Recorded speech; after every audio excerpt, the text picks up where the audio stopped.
Aunty देखे ना, मम्मा नहीं उठ रही, कौन ना उठे, साथ चले। बेटा काश मैं आपकी मम्मा को वापस ला सकती, लेकिन जहाँ आपकी मम्मा चले गई है ना, वहाँ से कभी कोई वापस नहीं आया। मम्मी मैं आगे मैं किसी को तंग भी नहीं करती, स्कूल जाती हूँ, आप खुद तैयार होके जाती हूँ।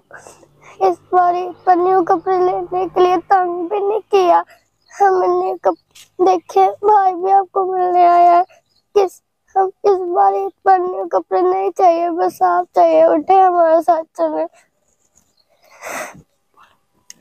हाय माँ का दुख क्या होता है। सामने देखें, ये जो छोटे छोटे बच्चे हैं, छोटा बच्चा अपनी माँ के साथ सोया हुआ है, और जो दूसरी बच्ची है वो अपनी माँ से बातें कर रही है कि देखे अम्मी मैं आ गई, अम्मी मैं अब किसी को तंग भी नहीं करती, अम्मी मैं स्कूल भी खुद तैयार होकर जाती हूँ, अम्मी मैंने इस बार ईद पर नए कपड़े लेने के लिए किसी को तंग भी नहीं किया, अम्मी मुझे नए कपड़े नहीं चाहिए, बस आप चाहिए, आप उठें और मेरे साथ चलें।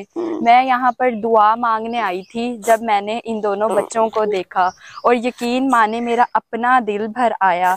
देखे छोटा भाई कितने इत्मीनान से अपनी वालिदा के साथ लेटा हुआ है, जबकि बड़ी बहन अपनी वालिदा को कह रही है कि मुझे कुछ नहीं चाहिए, बस आप चाहिए और मेरे साथ घर चले। अब इन बच्चों को कौन समझाए कि जहाँ इनकी वालिदा चले गई हैं वहाँ से कभी कोई वापस नहीं आया।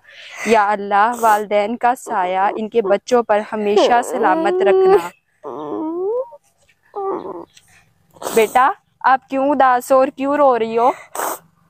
आंटी देखे ना, मम्मा नहीं उठ रही, कौन ना उठे, साथ चले।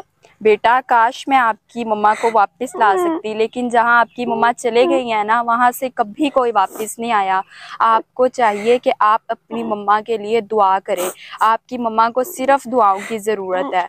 चलो मैं आपको दुआ करवा देती हूँ, हाथ उठाओ, चलो दुआ करो। बिस्मिल्लाह निर्वाहिम ला इलाहा इल्लल्लाह मुहम्मदुर रसूलुल्लाह। या अल्लाह मेरी मम्मा जहाँ चले गई हैं उनको वहाँ हमेशा खुश रखना और जन्नत में जगह देना। बस। हाय कितना मुश्किल होता है बच्चों का माँ के बगैर ईद गुजारना। मुझे लगता है ये इन बच्चों की पहली ईद है जो इन्होंने अपनी माँ के बगैर गुजारी है। बेटा आप चुप करो अब और अपना मुंह साफ करो।